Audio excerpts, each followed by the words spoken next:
noches, que el Señor les bendiga. Les saludo con la paz del Señor. Vamos a continuar con nuestro estudio del libro de Romanos y hoy vamos a concluir lo que es capítulo 3 para luego la próxima semana entonces empezar con el 4. Recordando un poco entonces todo lo que ya vimos en Romanos, vimos entonces la culpabilidad del hombre en los capítulos 1, 2, ¿verdad? Primeramente a los gentiles, ¿verdad? Luego a los judíos y la culpabilidad de todo hombre bajo la tierra. Entonces todos están bajo la ira de Dios, todos están bajo condenación, ¿verdad? Entonces de la semana pasada ya estuvimos iniciando lo que es la gracia, ¿verdad? Que es la justicia por medio de la fe, ¿verdad? La justicia de Cristo sería, ¿verdad?, imputada en nuestras vidas por medio de la fe, ¿verdad? Y hoy terminamos esa parte en los versículos 27 al 31, entonces vamos a abrir nuestras Biblias, Romanos 3, 27 al 31. Podemos dar entonces una leída general para poder hacernos una noción, ¿verdad?, de lo que va a tratar. Empieza entonces con una pregunta y dice: ¿dónde pues está la jactancia? Queda excluida. ¿Por cuál ley? ¿Por la de las obras? No, sino por la ley de la fe. Concluimos pues que el hombre es justificado por la fe sin las obras de la ley. ¿Es Dios solamente Dios de los judíos? ¿No es también Dios de los gentiles? Ciertamente también de los gentiles, porque Dios es uno y Él justificará por la fe a los de la circuncisión y por medio de la fe a los de la incircuncisión. Luego, por la fe invalidamos la ley en ninguna manera, sino que confirmamos la ley. Entonces de eso se va a tratar el estudio de hoy. Como una introducción, entonces podemos decir, ¿verdad?, algo que para nosotros ya es una verdad fundamental, ¿verdad?, algo que se nos venía repitiendo desde pequeños quizás, ¿verdad?, o desde nuestros inicios en el cristianismo, ¿verdad?, que la salvación siempre es por la fe en Cristo, ¿verdad?, la fe en su cruz, en su sacrificio en la cruz, ¿verdad? Y no hay entonces ningún motivo por el cual el hombre pueda felicitarse, jactarse o sentirse satisfecho consigo mismo por todo lo que hace, ¿verdad? En 1 Corintios 1:26, Pablo recordó entonces a los creyentes de Corintios: mirad, hermanos, vuestra vocación, que no sois muchos sabios según la carne, ni muchos poderosos, ni muchos nobles. Y continúa diciendo entonces: sino que de lo necio del mundo escogió Dios para avergonzar a los sabios, y lo débil del mundo escogió Dios para avergonzar a lo fuerte, y lo vil del mundo y lo menospreciado escogió Dios, y lo que no es para deshacer lo que es, a fin de que nadie se jacte en su presencia. Nadie entonces puede jactarse de saber, de haber decidido, de haber caminado, de haber mejorado, de haber crecido espiritualmente, ¿verdad?, o de haber sido justificado, ¿verdad?, delante de Dios, porque esa es obra netamente del Espíritu Santo, ¿verdad?, obra netamente de Jesús. Su inicio, todo lo que es su desarrollo y la conclusión del mismo, ¿verdad?, la glorificación, cuando Cristo venga a llevar a su iglesia, todo es obra suya, ¿verdad? Él comienza y Él la termina. Nosotros entonces podemos simplemente dar gracias a Dios por ese regalo, ¿verdad?, inmerecido. Pablo hace una pregunta y dice: ¿dónde pues está la jactancia? Pablo estaba entonces profundizando en lo que es el pecado. Nosotros estuvimos viendo el pecado de parte de los gentiles y de los judíos, ¿verdad? Ambos son culpables de haber fallado contra Dios, ¿verdad? Decía entonces sobre los gentiles que ellos hacían, que crearon un Dios a su imagen, que hicieron de acuerdo a lo que a ellos les parecía lo correcto. Entonces Dios los abandonó, los dejó que fueran a su concupiscencia. A los judíos Pablo le empieza a exhortar y le decía: entonces ustedes que tienen la ley, simplemente lo conocen, pero no lo pusieron por obra. Vimos que los judíos pensaban que sabiendo la ley o cumpliendo quizás las ceremonias como debería de ser, ellos ya eran salvos, ¿verdad? O por ser simplemente un pueblo escogido por Dios ya tenían el cielo ganado, ¿verdad? Pero no es así. Entonces, cuando llega a este punto, entonces de los versículos 27 al 31, Pablo inicia diciendo: ¿por cuál ley queda excluida la jactancia? ¿Verdad? ¿Cuál es entonces el hecho que hace que uno no se sienta superior o no se sienta satisfecho por lo que hizo, ¿verdad? ¿Por cuál ley entonces? No es por las obras, no es por haber cumplido la ley, sino es por la fe. La fe entonces es la certeza de lo que uno espera, la convicción de lo que no se ve. Pero esa fe salvadora tiene también cosas que lo hacen evidente y otras entonces que no lo hacen evidente pero tampoco lo contradicen, ¿verdad? Entonces nos quedamos en ese punto de fe salvadora para poder definirla. Y hay algunos puntos, ¿verdad?, a tener en cuenta. Primeramente entonces, cosas que no confirman ni contradicen la fe verdadera. La fe salvadora o la fe verdadera, entonces tiene también forma de la cual se puede evidenciar en la vida del ser humano, del cristiano, ¿verdad?, en Cristo. Pero hay ciertos hechos que aún no siendo salvo, uno puede llevar a cabo, ¿verdad? No siendo cristiano o no siendo cristiano, entonces evidencia eso, ¿verdad? En primer lugar, tenemos la moralidad visible. La moralidad. Nosotros muchas veces escuchamos a personas decir, yo conozco a mucha gente que fuera de la iglesia, ¿verdad?, son más morales, correctamente morales a personas que están dentro de la iglesia, ¿verdad? Y es cierto, ¿verdad? Si vamos a empezar a definir lo que es moralidad, y dentro de las iglesias mismos vemos líderes o quizás miembros que se creen superiores a los demás porque están dentro de un cargo o porque están sirviendo a Dios, pero llevan una vida doble. Ese es su servicio, su devoción a Cristo o a Dios es solamente de fin de semana y netamente en esas horas que está dentro de la iglesia, pero fuera de ella es otra persona, ¿verdad? Dentro de su casa es otra persona. Y como ejemplo a eso podíamos encontrar en los evangelios a los fariseos, ¿verdad?, de la época de Jesús. Ellos eran moralmente correctos. ¿Qué es lo que Jesús decía por ellos? Les gustaba pararse en la esquina de las plazas y orar en voz alta para que la gente diga qué espirituales son estos, ¿verdad? O se pegaban versículos bíblicos por la ropa para que la gente diga que ellos toman en serio, ¿verdad?, su labor. Estaban tan quisquillosos en cumplir exactamente lo que ellos debían de diezmar o de ofrendar, pero dejaban de hacer otras cosas, ¿verdad? Las réplicas que Jesús le hizo a ellos da en evidencia, ¿verdad?, de que ellos eran moralmente correctos, pero ellos no eran salvos. Entonces no podemos decir que una persona tiene la fe verdadera o es salva realmente solamente por ser moral, porque la moralidad vemos también en otras personas que no son salvas. Entonces no podemos medir por ese parámetro. En segundo lugar tenemos el conocimiento. Podemos conocer mucho de la Biblia, podemos pasarnos horas leyendo todos los comentarios bíblicos de quizás los más famosos reformadores, ¿verdad? Leernos toda la biografía y los libros que publicaron, por ejemplo, Jonathan Edwards o Martín Lutero, ¿verdad? Pero solamente se queda en conocimiento. Uno tiene que llevar a cabo también, ¿verdad?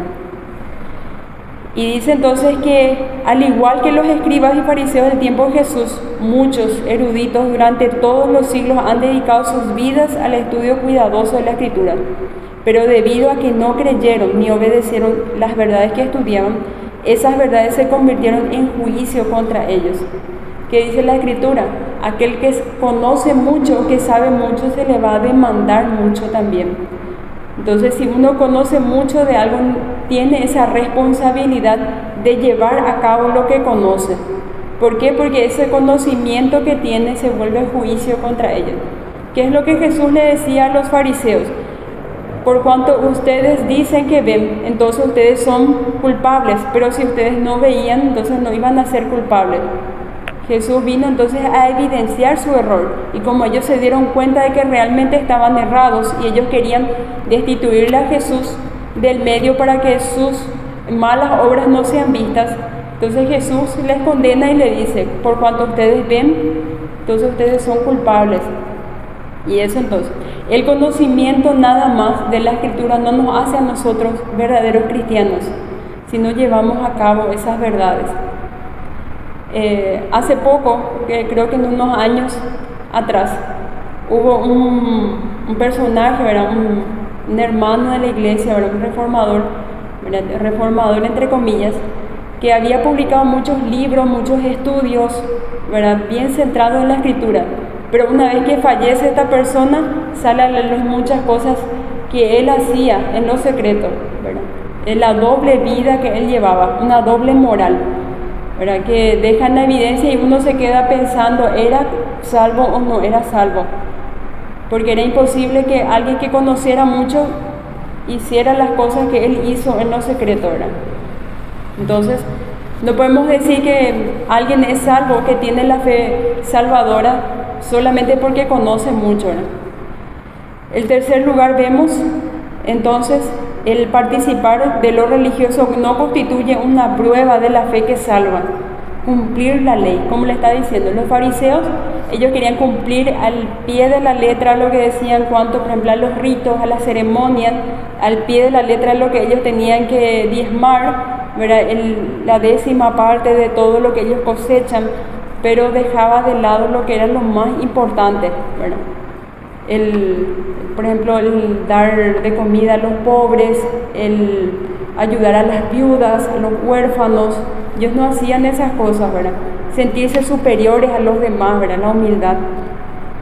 En cuarto lugar vemos entonces que el ministerio activo realizado en nombre de Cristo no es una prueba irrefutable de la fe salvadora.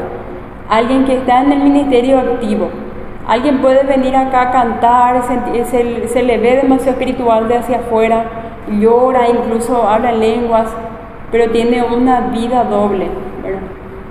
Uno puede fingir todas esas cosas, entonces no podemos guiarnos simplemente por eso, ¿verdad? No podemos guiarnos porque nosotros le vemos orar a ese hermano por largas horas, porque le vemos llorar durante las ministraciones o porque le vemos llorar cuando canta una canción. No podemos medir su fe salvadora por esas cosas de afuera, ¿no? Y un ejemplo muy claro es Judas. Judas tuvo el mejor maestro, tuvo el mejor grupo que quizás ninguna otra persona, ¿verdad?, cristiana hubiese podido desear, ¿verdad? El tope de todo lo que uno desea como cristiano es ser enseñado por Jesús mismo en carne y hueso, digámosle. Y él no lo supo aprovechar. Y sus compañeros tampoco, ellos se dieron cuenta de la doble vida que él llevaba, su doble moral. Porque cuando Jesús dice, ¿verdad?, entonces alguien de aquí me va a traicionar, nadie se da la vuelta y dice, es Judas. Si ellos preguntaron, ¿seré yo, Señor? Eso da en evidencia de que él escondía perfectamente su verdadero carácter. Solamente Cristo conocía ese verdadero carácter, porque él podía ver lo que había en su corazón. Pero su moralidad y la careta que él llevaba entonces era exactamente igual, que se mezcló con el grupo que los otros que sí seguían correctamente a Dios, ¿verdad? Entonces alguien activo en el ministerio no es evidencia de que alguien tiene la fe salvadora. Y en Mateo 7, 21 al 23, también encontramos uno de los versículos que más nos debe de hacer pensar como cristianos. Dice, muchos me dirán en aquel día, Señor, Señor, ¿no profetizamos en tu nombre y en tu nombre echamos fuera demonios y en tu nombre hicimos muchos milagros? Y entonces les declararé, nunca os conocí, apartados de mí, hacedores de maldad.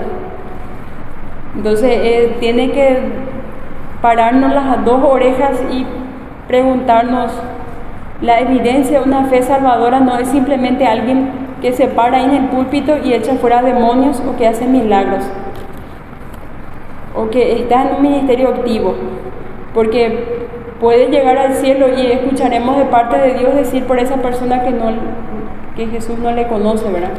Lo más importante entonces es la intimidad que uno tenga con Jesús. En quinto lugar vemos la convicción de pecado. Uno puede ser consciente de su pecado, de su error, de su falla, de lo mal que está delante de Dios. Uno puede ser consciente de eso, pero eso no es evidencia de una fe salvadora. Porque si uno no tiene, si esa convicción de pecado no va acompañado con otras cosas, entonces no podemos decir que es una evidencia, ¿verdad? Judas, cuando hizo lo que hizo, ¿verdad? Cuando traicionó a Jesús y se dio cuenta que era un error, él se sintió tan abrumado, tan triste, tan cargado por todo lo que había hecho él, ¿verdad? Y él no por eso se volvió a Jesús y le pidió perdón o se volvió al cielo. Su pecado le abrumó tanto que él decidió suicidarse, ¿verdad? Entonces, la convicción sola de pecado no es evidencia de una fe salvadora. Si esa convicción de pecado no le lleva a la persona a hacer lo correcto delante de Dios, sino le lleva a decir a Dios: yo he pecado contra el cielo y contra ti, ya no merezco ser tu hijo, como el hijo pródigo. Si no lleva a eso, entonces la sola convicción de pecado no es una evidencia, ¿verdad? En sexto lugar, vemos la seguridad de la salvación. Uno puede estar seguro de que está haciendo bien las cosas. Quizás esas sectas que hoy vemos hoy en día, por ejemplo los mormones y otros grupos, ¿verdad?, de que hacen cosas contrarias a las escrituras, si uno le pregunta a sus miembros si va a ir al cielo o si va a ser salvo, te van a decir con mucha convicción de que sí, ellos están seguros que van a estar en el cielo. Quizás el resto de las personas son los que están equivocados, pero ellos no, ¿verdad?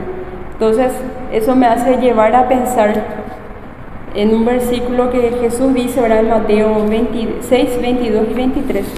Podemos buscarlo. Entonces, la sola convicción de que uno va a ser salvo no es entonces suficiente para poder definir que alguien tiene la fe salvadora. La lámpara del cuerpo, dice, ¿verdad? El versículo 23 exactamente dice: pero si tu ojo es maligno, todo tu cuerpo estará en tinieblas. Así que si la luz que hay en ti es tiniebla, ¿cuántas no serán las mismas tinieblas? En otras palabras, ¿verdad?, si la luz que nosotros cuidemos, ¿verdad?, que la luz que nosotros queremos tener en nuestro interior no sea oscuridad. Cuidemos que las convicciones que nosotros tenemos de que están correctas las cosas no sean de cosas erróneas, ¿verdad? Entonces está eso también. La convicción de la seguridad de la salvación no es suficiente para poder definir una fe salvadora si el objeto de esa convicción no es algo que está dentro de la Escritura. Tiene que estar basada y tiene que estar apoyada por la Escritura. No puede estar fuera de eso, ¿verdad? En séptimo lugar y el último, vemos la decisión de una persona por seguir a Cristo. ¿Cuántos quizás hemos escuchado ya, hasta de un tiempo a esta parte, quizás de nuestros inicios en el cristianismo hasta ahora, a personas, ¿verdad?, que están liderando, que dicen: aquel que decida hoy seguir a Cristo, que pase enfrente y que haga esta oración de fe, ¿verdad? Y se pasa muchas personas y dice: bueno, hoy eres salvo, tu nombre está escrito en el libro de la vida, y empieza a darle ese discurso, ¿verdad? Le da esa convicción de salvación a esa persona por una oración que hizo. Pero esa decisión, si no está apoyada por lo que está en la Escritura y una verdadera convicción, entonces tampoco podemos decir de que es una fe salvadora, porque no sabemos si es que es dentro, si es desde el fondo de su corazón o es de labios para afuera, ¿verdad?, esa decisión. Y es algo que nosotros no vamos a poder saber, ¿verdad?, porque nuestro conocimiento es limitado. Solamente Dios puede conocer eso. Así que podemos pasar ahora a lo que es las pruebas más confiables, entonces, de lo que es una fe salvadora, ¿no?, para poder definir un poco los versículos 27 y 28, ¿verdad? Porque ahí dice que la justificación del hombre es solo por la fe, sin las obras de la ley. Solamente es por la fe, y esa fe que salva es lo que estamos definiendo, ¿verdad? La primera prueba confiable, entonces, es el amor a Dios. La persona que es salva ama a Dios. Dice Pablo en Romanos 8 al 7, podemos adelantarnos un poquito, entonces Romanos 8, 7, dice: por cuanto los designios de la carne son enemistad contra Dios, porque no se sujetan a la ley de Dios, ni tampoco pueden. Entonces, una persona que ama a Dios necesariamente va a estar en esa guerra constante contra su propia carne, contra sus propios deseos, ¿verdad?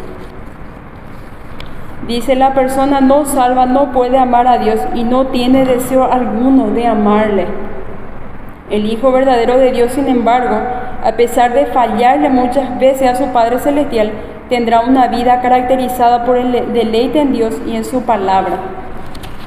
Esa persona entonces, de que ama a Dios, necesariamente va a desear estar con Dios.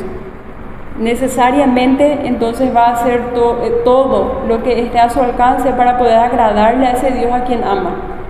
En Salmo 42, 1 y 2 podemos buscar también.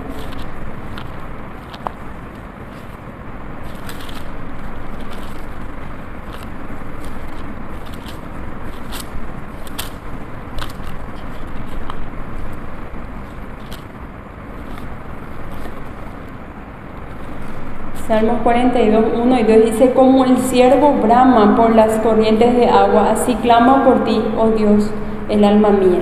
Mi alma tiene sed de Dios, del Dios vivo. ¿Cuándo vendré y me presentaré delante de Dios? ¿Qué es lo que podemos notar en esta expresión? Entonces, una urgencia de estar en la presencia de Dios, una urgencia entonces de estar donde está Dios. Eso es entonces una persona que ama a Dios. Es entonces una primera evidencia de una fe salvadora. El segundo, entonces, acompañado a ese, digámosle que va de la mano de ese, es el arrepentimiento del pecado y el aborrecimiento del pecado. Se tiene que arrepentir y aborrecer el pecado, ¿no? La persona que ama a Dios genuinamente tendrá un odio al pecado en su interior. Es imposible amar dos cosas que son mutuamente contradictorias. Mateo 6:24 dice: ninguno puede servir a dos señores, declaró Jesús categóricamente, porque o aborrecerá al uno y amará al otro, o estimará al uno y menospreciará al otro. Nuestro corazón solamente hay un lugar para una sola cosa que deseemos, que amemos o que estemos urgentes de recibir, ¿verdad? No podemos sostener dos cosas. Entonces, aquel que ama a Dios va a aborrecer lo que Dios aborrece y va a llevar esa lucha contra su propia carne, contra su propio pecado, va a llevarlo en serio. Bueno, no decimos con eso entonces que el cristiano verdadero es alguien que no falla, ¿verdad? Porque nosotros vemos ejemplos en la Biblia de personas que fallaron delante de Dios y que se arrepintieron. Por ejemplo, cuando David cometió lo que cometió entonces con Urías, uno de los que estaban a su servicio, él entonces escribe en el Salmo 51, arrepentido de lo que hizo en realidad cuando se fue el profeta Natán a confrontarle, y escribe así: ten piedad de mí, oh Dios, conforme a tu misericordia, conforme a la multitud de tus piedades, borra mis rebeliones. Lávame más y más de mi maldad y límpiame de mi pecado. Una persona que ama a Dios y que comete pecados necesariamente se va a sentir sucio, se va a sentir que algo le molesta, que no va a ser un estado en el que esa persona se siente cómodo, ¿verdad? Necesariamente va a ser algo que le esté molestando, como una piedra en el zapato, como cuando nosotros nos ensuciamos o tenemos algo que nos estorba, ¿verdad? El arrepentimiento verdadero es más que un sentimiento de tristeza por el pecado. Es más que un sentimiento de tristeza por el pecado. Entonces digámosle que ese sentimiento de tristeza nos lleva a hacer algo con respecto a eso. Una constricción sería. No os constriñe, decía, ¿verdad? Porque fuiste contristados para arrepentimiento, porque habéis sido contristados según Dios, escribe Pablo. Esa palabra se refiere a, más o menos, ¿verdad? Podría graficarlo de la siguiente forma: cuando una persona está sentada, la agarras y le empieza a zarandear, le zarandeas que haga algo hasta que pueda hacer ese algo, le pides que se levante, que se vaya, que haga algo, entonces le zarandeas hasta que haga esa cosa, ¿verdad? Entonces ese sentimiento es lo que produce la convicción de pecado en el cristiano verdadero. Le zarandea tanto ese sentimiento de tristeza que se va y hace algo para poder pedir perdón delante de Dios, para humillarse delante de Dios y para poder arreglar cuentas con ese Dios a quien le falló. Un ejemplo de eso encontramos en la Biblia cuando Pedro le traiciona a Jesús. Cuando Pedro entonces le niega conocerle a Jesús, mejor dicho, cuando Pedro entonces niega conocerle a Jesús y se da cuenta de lo que había cometido, él empieza a llorar amargamente, porque él había dicho horas antes: yo estoy dispuesto a morir incluso por ti. Pero cuando llega ese momento, él no reacciona de la forma en que dijo, ¿verdad? Entonces se siente tan arrepentido que llora amargamente. Y su reacción con respecto a lo que cuando le falló a Dios, totalmente contrario a lo que hizo Judas. Él se fue, entonces se humilló delante de Dios, le pidió perdón. Y Judas, entonces, por más de que él tenía esa convicción de que falló, y esa falla entonces era una carga enorme para él, y era algo que le molestaba, él resolvió de otra forma, ¿verdad? Vemos ahí la diferencia. Si el pecado entonces a una persona no le molesta, o entonces la salvación de esa persona podríamos cuestionarle. Si una persona que practica el pecado, está dentro del cristianismo, sirve en los ministerios, ora, llora enfrente, se le ve desde afuera demasiado entregado a Dios, está en pecado y no le molesta ese pecado, no hace algo a favor de ese pecado, podríamos cuestionar entonces si realmente es salvo. Porque aquel que ama a Dios aborrece el pecado y hace algo para poder entonces restaurar eso, ¿verdad?, delante de Dios. La tercera prueba es la humildad genuina. Estos versículos que nosotros estudiamos empiezan con una pregunta: ¿dónde pues está la jactancia? El verdadero cristiano jamás se va a jactar porque está dentro de la iglesia, porque está en el camino correcto o porque está haciendo lo que es agradable delante de Dios. Jamás se va a sentir superior a los demás, sino va a tener una humildad genuina porque va a saber exactamente cómo sucedieron las cosas, que él es un pecador, que por gracia recibió esa salvación. Y si hoy en día hace lo correcto delante de Dios, de ninguna forma esa decisión salió de su propio conocimiento, de su propia voluntad, sino es entonces una convicción de pecado que Dios mismo puso en su corazón.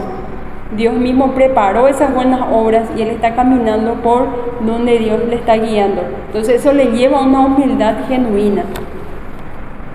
Entonces si vemos a alguien que no es humilde en el cristianismo, tenemos que cuestionarnos, ¿verdad?, si su fe es genuina, ¿verdad?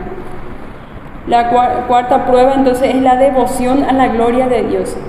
Pablo reitera muchas veces en sus cartas que toda la gloria tiene que ser para Dios, todo lo que nosotros hagamos sea para la gloria de Dios. Dice también en Romanos, ¿verdad?, que todo ayuda para el bien de los que aman a Dios. Esto es lo que según su propósito son llamados, pero Dios siempre obra para nuestro beneficio, pero más para su gloria.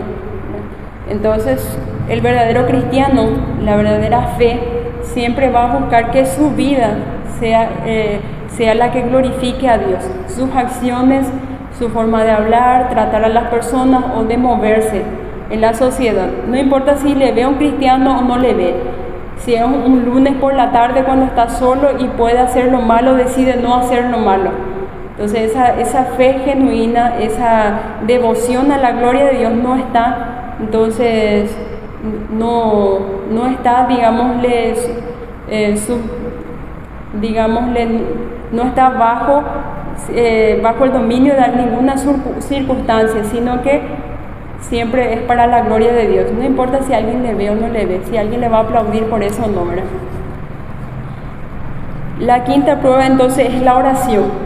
Alguien que ama a Dios, alguien que aborrece el pecado, que hace todo para la gloria de Dios, necesariamente va a ir en oración delante de Dios, va a pasar tiempo con Dios. Alguien que ama a Dios va a sentirse urgente, ¿verdad? Urgido, digámosle, o como se dice, deseándolo a Dios en todo tiempo. Y siempre va a buscar entonces ir en oración delante de Dios. Una sexta marca entonces es el amor abnegado. Este amor entonces se ve en nuestro relacionamiento con los demás. En 1 de Juan 2, 9 al 10 dice: el que dice que está en la luz y aborrece a su hermano está todavía en tinieblas. El que ama a su hermano permanece en la luz y en él no hay tropiezo.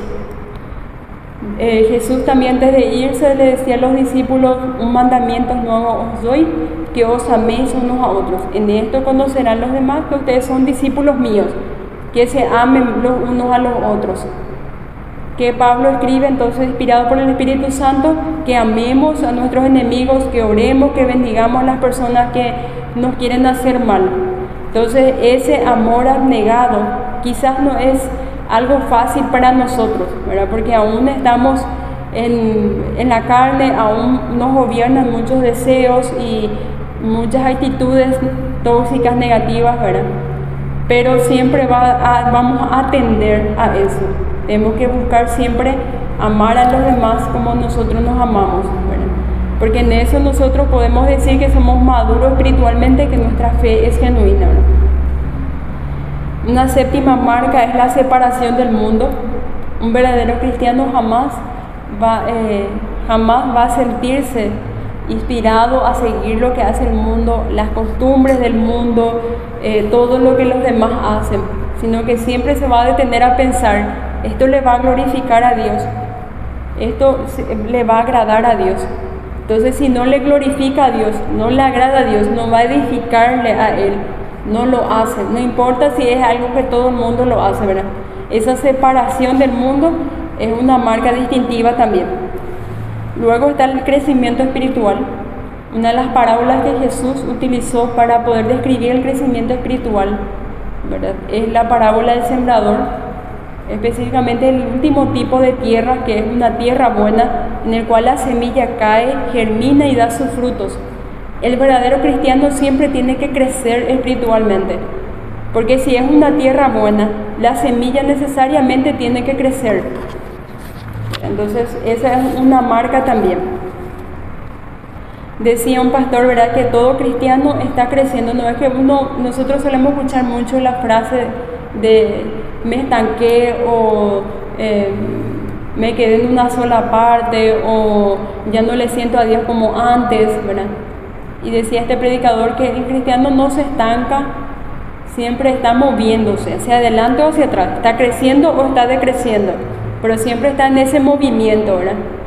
Quizás si él se siente estancado es porque está decreciendo, está retrocediendo, ¿verdad? Entonces siempre estamos moviéndonos. La fe verdadera siempre nos va a ayudar a crecer.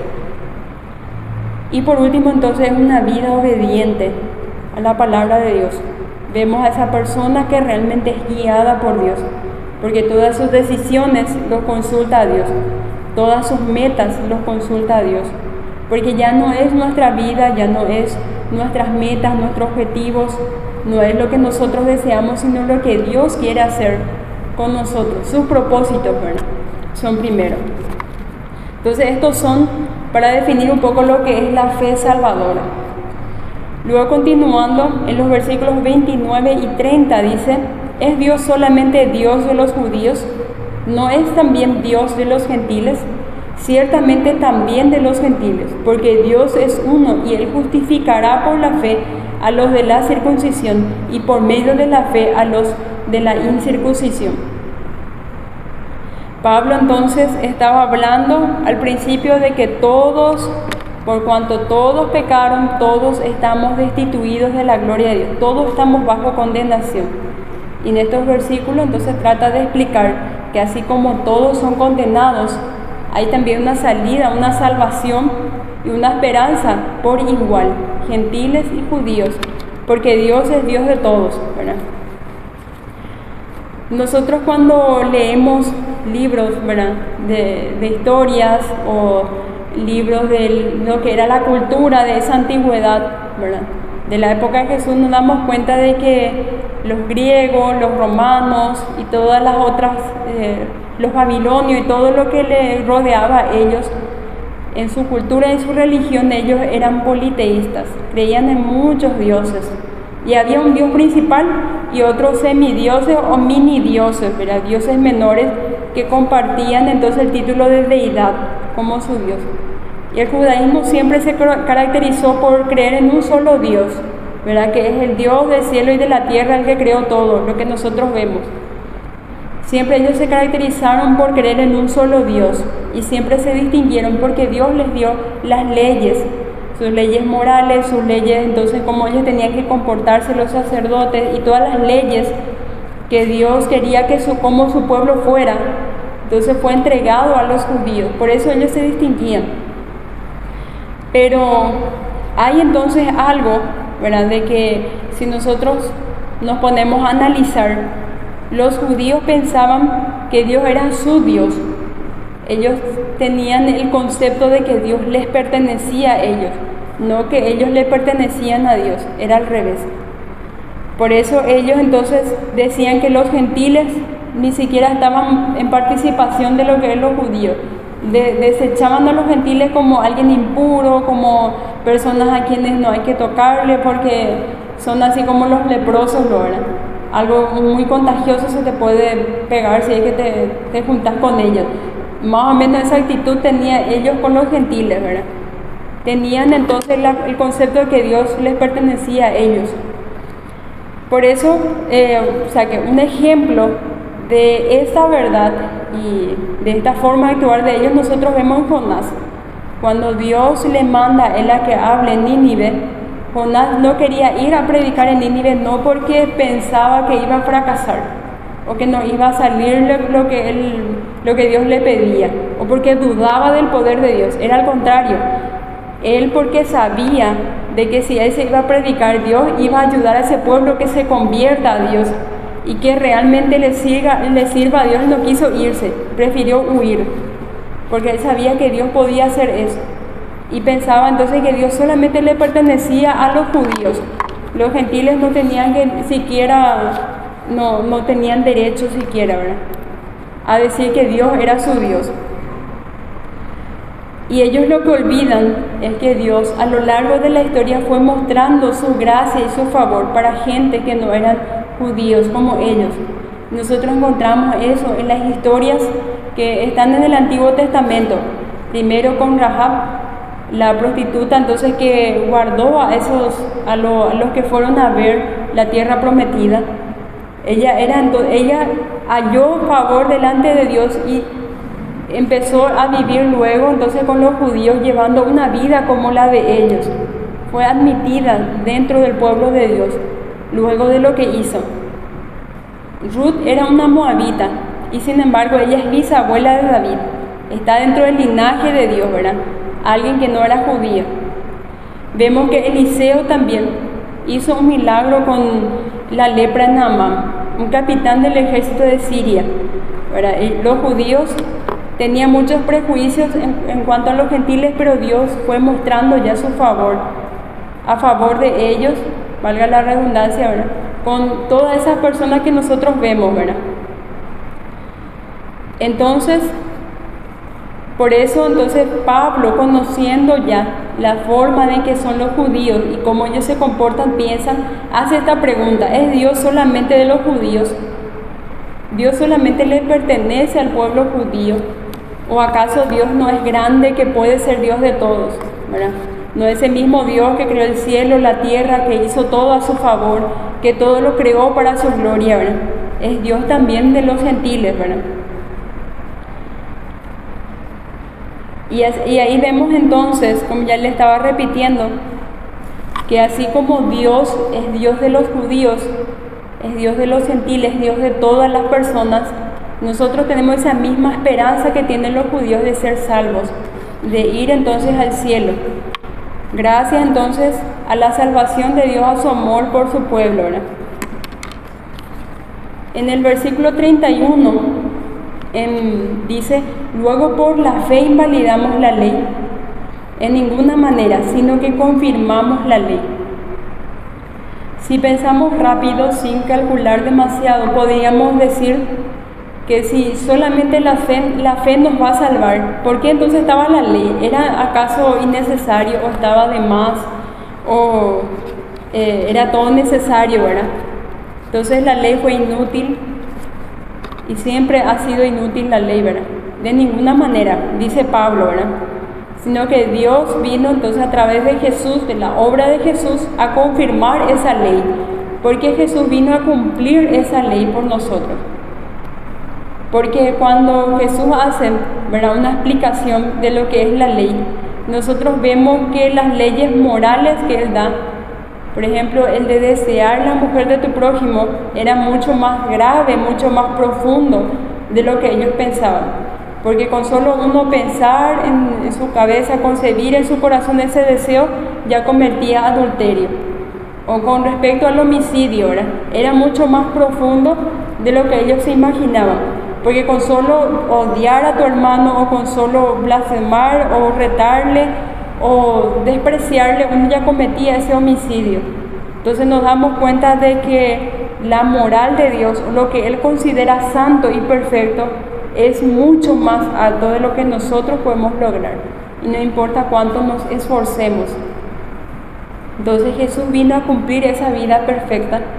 Él cumplió todo en forma perfecta. Él murió y resucitó para que nosotros, a través de su vida perfecta, de su obra perfecta, seamos justificados delante de Dios. Por eso entonces en el Levítico le explicaba exactamente cómo iban a ser los sacrificios. Que en el animal tenía que ser perfecto, que el animal no tenía que tener defectos de un año, que no tenía que tener ninguna herida, ninguna cicatriz. La sangre de ese animal tenía que ser rociado, y entonces el pecado del pueblo pasaba a ese animal, ¿verdad? Era entonces una sombra de lo que Jesús iba a hacer. Jesús vivió una vida perfecta, sin mancha, sin pecado, puro delante de Dios, para que pueda justificar al resto que están en condenación. Entonces, la ley solamente le mostró a la humanidad, no solamente al pueblo judío a quienes se les dio esa ley, sino a la humanidad en sí, de que éramos incapaces, no importa cuánto nos esforcemos, de alcanzar la perfección y la santidad que Dios requiere de nosotros. Porque dice que aquel que no es santo no puede ver a Dios. Entonces no importa cuánto nos esforcemos. ¿Por qué? Porque todas nuestras acciones buenas son como trapos de inmundicia delante de Dios. Ese trapo que agarras y limpias todo a tu alrededor y queda sucio, ¿verdad? Así es entonces nuestra justicia, así es nuestras obras buenas. Y Cristo entonces vino a hacer por nosotros lo que nosotros no podíamos hacer. Por eso su cruz confirma la ley, confirma entonces la ley y lo exalta. Su gracia, entonces, como les mandé el título, ¿verdad?, del estudio, dice: la cruz exalta la gracia de Dios. La gracia de Dios entonces es exaltada a través de la cruz. La cruz establece o confirma la ley en tres sentidos. Primero, establece la ley al ser el pago por el castigo debido al pecado, que es la muerte. La paga del pecado es la muerte. Cristo murió por nosotros y resucitó para que nosotros pudiésemos ser justificados. Él pagó el precio en esa cruz. Segundo, dice: la cruz establece la ley al cumplir su propósito de llevar a los hombres a la fe en Jesucristo. Cumplir el propósito entonces de llevar a los hombres. Nosotros no tenemos esa fuerza de voluntad ni ese deseo de hacer lo que a Dios le agrada. Pero con la muerte de Cristo y Él, al mandar al Espíritu Santo, el Espíritu Santo nos guía hacia Cristo. Nos ayuda entonces a que podamos andar en esas obras buenas que Dios preparó de antemano, para que nosotros pudiésemos presentarnos delante de Dios aprobados, limpios, sin pecado, para que se pudiese presentar una iglesia sin mancha y sin arruga. El tercero, la cruz establece la ley al proveer a los creyentes el potencial para cumplirla. El Espíritu Santo nos da ese potencial para cumplirla. No podemos llegar a la perfección en esta vida debido a que estamos en un cuerpo de pecado, en un cuerpo incorruptible, que está todavía sujeta a la ley del pecado. Pero cuando seamos glorificados y lleguemos entonces al cielo, vamos a estar plenos en Cristo, ¿verdad? Y vamos a cumplir todos los estándares de Dios, ¿verdad? De eso es lo que trata entonces este estudio, de mostrar entonces que la cruz de Cristo es suficiente para la salvación. Esa fe salvadora no simplemente es algo que uno puede ver con los ojos, ¿verdad?, sino que es una convicción que tiene que nacer del corazón.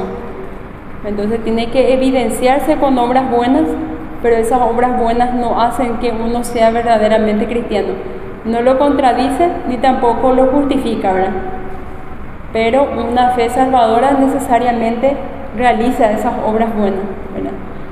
Y de eso entonces se trata el estudio de hoy. Espero que pueda ser de bendición y la próxima semana entonces continuamos. Que Dios los bendiga.